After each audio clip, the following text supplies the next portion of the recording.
बच्चों, कैसे हो। हमने अभी तक कक्षा में अपनी हिंदी का सारा सिलेबस किया है और आज हम करने जा रहे हैं पद परिचय व्याकरण से, क्योंकि हम अभी तक गद्य पद और कृतिका के सभी पाठों को हम पूरा कर चुके हैं। आज हम करेंगे पद परिचय व्याकरण का पाठ 3। पद परिचय है क्या बेटा? मैं सबसे पहले आपको ये बता दूं, आप सभी बच्चों को ये पता होना चाहिए जो शब्द है। शब्द सबसे पहले मैं इसके अंदर बता दूं, एक या एक से अधिक वर्णों के सार्थक मेल ध्वनि समूह को शब्द कहते हैं। उनसे जो सार्थक शब्द बनते हैं, कैसे? वर्ण कौन से? जैसे हमने क ख ग च आ ई सीखा। उन शब्दों को जब हम मिलाते हैं तो वो हिंदी के शब्द बन जाते हैं। देखो उसने आपको मैंने आपके सामने लिखा है कलम, कलम, यानी ये आपके क अलग है, ल अलग है, मा अलग, तो ये वर्ण है और जब हमने इनको जोड़ा है तो वो बन गए हैं आपके कलम या कमल। ये हिंदी के शब्द बन गए हैं क्योंकि ये दोनों ही सार्थक है। सार्थक यानी जिनका कोई अर्थ निकलता है। अब हमने क्या करना है, सामान्यतः एक स्वतंत्र शब्द जब वाक्य में प्रयुक्त होता है तब वो पद कहलाता है। समझिए इस बात को।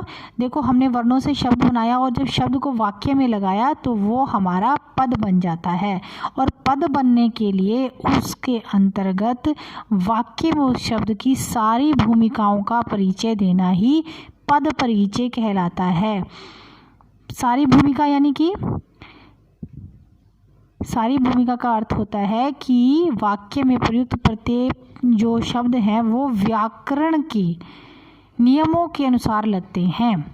पद हमारे जो शब्द हैं जब वो वाक्य में लग जाते हैं तो वो हमारे शब्द पद बन जाते हैं, तो वो पद कहलाते हैं। मैंने आपको पद की परिभाषा दी है कि वाक्य में प्रयुक्त प्रत्येक सार्थक शब्द पद कहलाता है।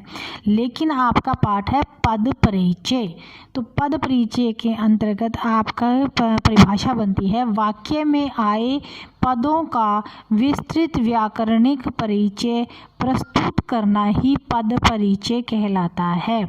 मीन्स कि आपके जो शब्द हैं वो व्याकरण के नियमों के आधार पर लगेंगे, यानी ये संज्ञा, सर्वनाम, वचन, लिंग, कारक, क्रिया, विशेषण, संबोधक, समुच्चय, ये सब व्याकरण के नियम इसमें जुड़ेंगे, तब हमारा ये बनेगा कि पद परिचय।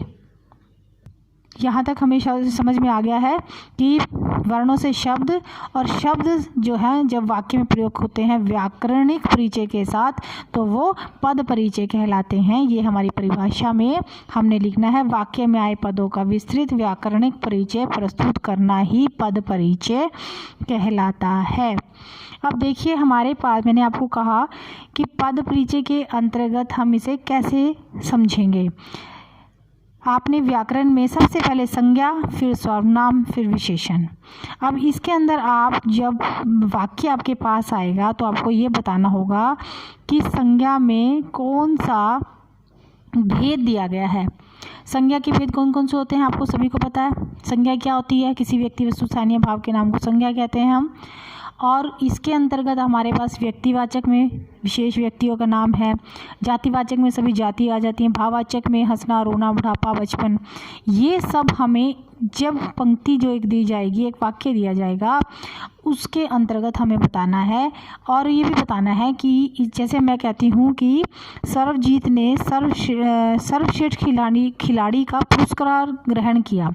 ये मैंने एक आपको वाक्य बोला और इसके अंदर सर्वजीत क्या आ गया? सबसे पहले हमें पता है संज्ञा कौन है? व्यक्तिवाचक है ना, व्यक्ति का नाम है ना, तो हमने उसका नाम दे दिया तो हम लिखेंगे उसके आगे व्यक्तिवाचक संज्ञा। फिर वो लड़का है, हम लिखेंगे लिंग कौन सा है? पुल्लिंग। अब बताओ कि मैंने आपको बोला था सर्वजीत, एक ही बच्चे की बात हो रही है तो वचन एक वचन है। कारक इसके अंदर लगता है कौन सा? कर्ता, है ना, ग्रहण किया, कर्ता कारक है, उसने ग्रहण किया है ना।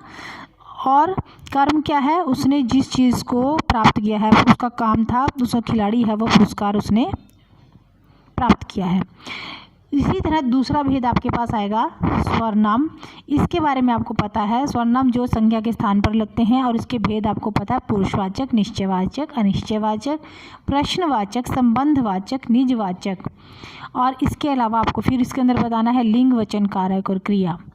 तीसरा भेद है आपके पास विशेषण, जिसके अंदर आपको गुणवाचक, संख्यावाचक, सार्वनामिक, परिमाणवाचक और आपकी अवस्थाएं कौन कौन सी हैं उसके अंदर, मूलावस्था, उत्तरावस्था, ये लिंग और वचन भी इसके अंदर विशेष रूप से आपके बताने आपको पड़ेंगे। चौथा है आपके पास क्रिया, कि उस वाक्य में क्रिया क्या हो रही है, क्रिया के भेद आपको पता है। उसके बाद अकर्मक, स्कर्मक, आपको दोनों के बारे में बताना है कि कर्मक है या स्कर्मक। अगर नहीं आपको ये पता लगता तो आप खाली क्रिया भी लिख सकते हो। उसके बाद आपके इसके अंदर लिंग बताना है, वचन, पुरुष, धातु, काल, वाच्य, क्रिया। ऐसे ही अव्यय, अव्यय क्या होते हैं, जिसके अंदर लिंग, वचन और उनका कोई भी प्रभाव नहीं पड़ता उन शब्दों पर, वो आपके अव्यय होते हैं। क्रिया, विशेषण, भेद, उपभेद, विषय, क्रिया का निर्देश, ये सब इसके अंतर्गत आपके आएंगे।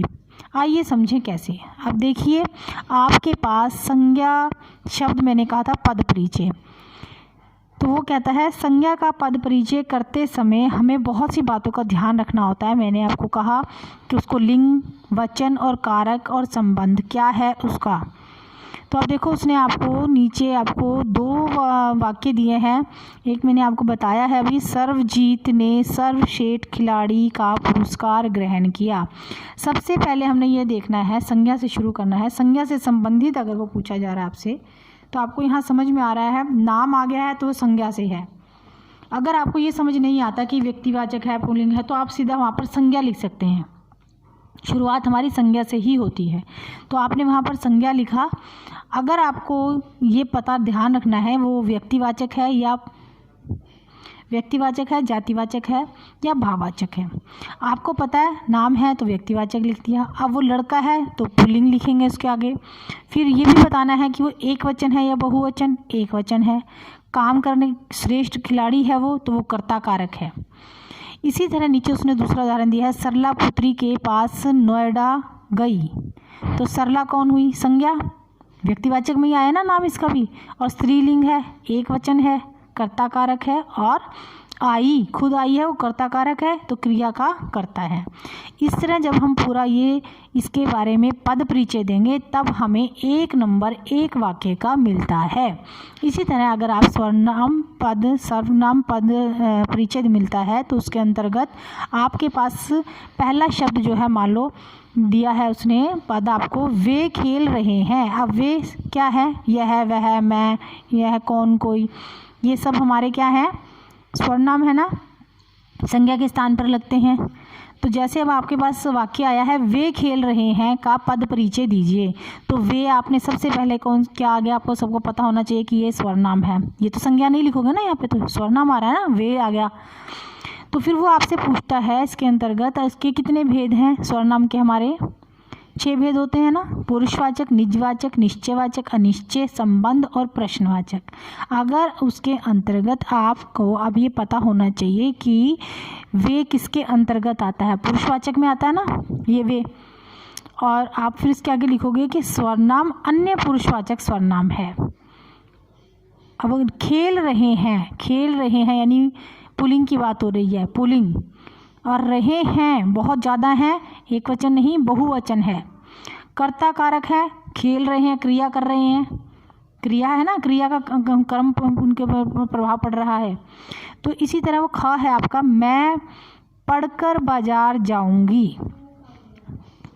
मैं क्या है, सर्वनाम, संज्ञा तो नहीं है ना ये, इसलिए हम इसको लिखेंगे सर्वनाम। फिर इसके अंदर क्या, कौन से उसके अंतर्गत आता है, ये उत्तम पुरुष सर्वनाम के अंदर। अगर आपको उत्तम पुरुष या मध्यम पुरुष याद नहीं रहता तो हम सिर्फ ये इतना ध्यान रखेंगे कि ये सर्वनाम है, राइट। सर्वनाम अगर आपको नियम याद रखने पड़ेंगे ये, तभी नंबर मिलते हैं हमें। स्त्रीलिंग है, नाम से पता लग रहा है, एक वचन है, कर्ता कारक है। इस तरह हम इनका पद परिचय अब ये सर्वनाम में देंगे। और तीसरा है विशेषण पद परिचय। विशेषण यानी किसी चीज़ की विशेषता, संज्ञा या सर्वनाम शब्दों की विशेषता प्रकट करते हैं ना, होती है, तो वहाँ पर हम विशेषण क्या लगाते हैं।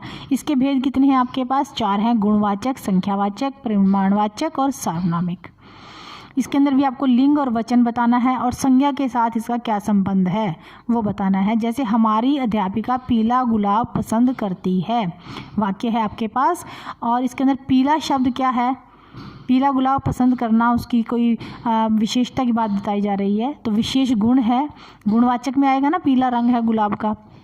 उसके बाद वो किस चीज़ के अंदर, अध्यापिका पीला गुलाब, गुलाब किसके अंतर्गत आता है, पुल्लिंग के अंदर आता है ना, एक वचन है, एक बात हो रही है, और गुलाब संज्ञा की विशेषता है, राइट। मैंने नई पुस्तकें खरीदी, उसने नई आपको दिया है, और नई शब्द क्या है आपके पास, विशेषण में आ गया, गुण है किताब का कि वो नई है, इसलिए गुणवाचक विशेषण है ये। किताबें, पुस्तकें, पुस्तकें, पुस्तकें, पुस्तक पुल्लिंग में, पुस्तकें स्त्रीलिंग में भी आ गई, और बहुवचन है, पता लग रहा है पुस्तकें से। और पुस्तकें किसकी विशेषता रही, संज्ञा की विशेषता रही, है ना। मैं अपनी बात कर रही हूँ, मैंने। इसी तरह अगला पद आपको पास आएगा क्रिया पद परिचय। क्रिया क्या होती है, काम करना, है ना, अकर्मक और सकर्मक। तो काल भी इसके अंतर्गत आपके पास आएगा। क्रिया का पद परिचय जब आता है तो उसके अंतर्गत काल आता है, भूतकाल, वर्तमान काल और भविष्य काल, ये बताना होगा आपको वाक्य में। लिंग कौन सा है, वचन कौन सा है, और वाच्य कौन से हैं। वाच्य हम कर चुके हैं पाठ 2 में, कर्तृत्ववाच्य, कर्मवाच्य और भाववाच्य। और फिर इनके बीच में संबंध क्या है। जैसे अब वो कहता है कर्मचारी बातें कर रहे थे, कर्मचारी बातें कर रहे थे, बातें कर रहे थे मतलब क्रिया हो रही है, कौन सी क्रिया है, अकर्मक क्रिया है। और थे, समय वो जा चुका है, थे कर रहे थे, तो पूर्ण भूतकाल, भूतकाल नहीं हम खाली यहाँ लिख रहे हैं, पूर्ण भूतकाल, वो पूरा वो काम जो है पूरा उस समय में हो चुका है, पूर्ण। और कर्मचारी, कर्मचारी से हमें पता लग रहा है कि ये पुल्लिंग है, स्त्रीलिंग नहीं है। उसके बाद ये कर रहे थे, बहुत अधिक है तो हम उसे बहुवचन में लेंगे। कर्तृत्ववाच्य है, कर्ता की क्रिया है। इस तरह हम जब आपसे आपके पेपर में पूछा जाए प्रश्न तो आप लिखोगे कि पद परिचय इसका क्रिया के अंतर्गत आता है और ये इसका परिचय देंगे। ये नियम है इसके जो हमें याद रखने होंगे। 5वां कहता है क्रिया विशेषण, यानी काम करने की विशेषता का पद परिचय कैसे लिखेंगे। क्रिया विशेषण का पद परिचय निम्न रूप से हम दे सकते हैं। कैसे, क्रिया विशेषण का भेद कौन से होते हैं, रीतिवाचक, कालवाचक, स्थानवाचक और परिमाणवाचक। और संबंध क्या है, जिस क्रिया की विशेषता प्रकट की गई है उसके साथ संबंध, राइट। जैसे समीरा भीतर बैठी इंटरनेट पर कार्य कर रही है। भीतर क्या है, अंदर बैठे काम कर रही है ना, तो अंदर भीतर बैठना क्या है, क्रिया विशेषण, यानी कहाँ की बात हो रही है, उसके स्थान की बात हो रही है, तो आप वहाँ पर लिखोगे यहाँ पर क्रिया है और स्थानवाचक है। बैठी है, क्रिया के स्थान की विशेषता है। इस तरह हमें क्रिया विशेषण का ये पूरा पद परिचय हम उसके अंतर्गत वाक्य के अंतर्गत देते हैं। जैसे संबंध बोधक पद परिचय, संबंध में भी मैंने आपको बताया कि संबंध बोधक का जो भेद है वो समता, पृथकता, संग्रह, स्थान, साधन, विरोध, संग, तुलना, इन सब के आधार पर होता है।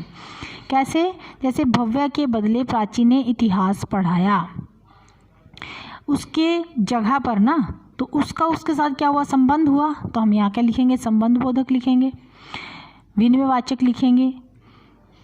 चंचल के बिना मीनाक्षी त्रिवेंद्रम नहीं जाएगी, उसके साथ जाना है उसको, उसके साथ के बिना उसका क्या है, संबंध है, संबंधवाचक हो गया। और चंचल और मीनाक्षी में संबंध सूचक बताया गया है, दोनों में आपस में संबंध है। अगला 7वां है आपका जो पॉइंट वो है समुच्चय बोधक पद परिचय। समुच्चय बोधक पद परिचय, इसके अंतर्गत आपको ये पता होता है कि जहाँ पर संयोजक, विभाजक, परिणाम दर्शक, कारणवाचक, स्वरूपवाचक, ये सब संकेतवाचक दिखाई देते हैं। समुच्चयवाचक पद पता है ना आपको, तो उसके अंतर्गत हमें इनका उल्लेख होता है जहाँ इन्हें जोड़ा जाता है। जैसे बबीता दूध नहीं लाई इसलिए, समुच्चय बोधक आ गया ना शब्द बीच में, इसलिए से जुड़े ना, दो वाक्यों को जोड़ा दो हमने। बच्चों ने दूध नहीं पिया इसलिए समुच्चय बोधक, परिणाम दर्शक, समानाधिकरण, बबीता दूध नहीं लाई, बच्चों ने दूध, उपवाक्यों को जोड़ने का कार्य परिणाम दर्शक स्पष्ट करना है इसके अंतर्गत। इसी तरह आपके पास 8वां है विषम्य आदि बोधक यानी पद परिचय। पद परिचय के अंतर्गत हमारे पास, आप सभी को पता है, विषम्य आदि बोधक के अंदर क्या होता है? हंसना, रोना, शोक, भय, चेतावनी, आशीर्वाद, तिरस्कार, घृणा, ये सब के जब हम दिखाई देते हैं तो शब्द आते हैं ना, अय, छी, हो, आ, वाह, अजी, ये जो शब्द हैं ये विषम्य आदि बोधक के अंदर आते हैं। जब आपके पास वाक्य में आता है अरे वाह कितना सुंदर नज़ारा है, तो आपको यहीं से समझ में आ रहा है कि ये तो विषम्य आदि बोधक से है। यहाँ तो संज्ञा सर्वनाम विशेषण कुछ नज़र नहीं आ रही ना आपको। वहाँ कहा है तो विषम्यवादी बोधक का चिन्ह उसके सामने लगा है, तो सीधा लिखोगे आप वाक्य में क्या है? विषम्यवादी बोधक है। और यहाँ पर किस चीज़ का सूचक माना गया है इसको? प्रसन्नता का ना। वाह कितना सुंदर फूल नज़ारा है, सुंदर नज़ारा है, तो प्रसन्नतावाचक सूचक है। और यहाँ पर किस चीज़ के भाव प्रकट हो रहे हैं? प्रसन्नता के भाव को दर्शाने वाले। तो इस तरह हम अपने वाक्यों का पद परिचय देंगे। इसके लिए हमें अपनी पूरी व्याकरण जो होती है, संज्ञा से लेकर संज्ञा, लिंग, वचन, कारक, कारण, ये सब हमें ध्यान रखने पड़ेंगे। इनके सारे नियम हमें ध्यान होंगे, तब हम पद परिचय अपने आए वाक्य में दे सकते हैं। तो ये था आज हमारा पद परिचय, जिसके अंतर्गत हमने पढ़ा संज्ञा, सर्वनाम, विशेषण, क्रिया, अव्यय, ये इन सब की विशेषताएं। और इसके बाद हम आए वाक्यों में पद परिचय हमारा पूर्ण हुआ।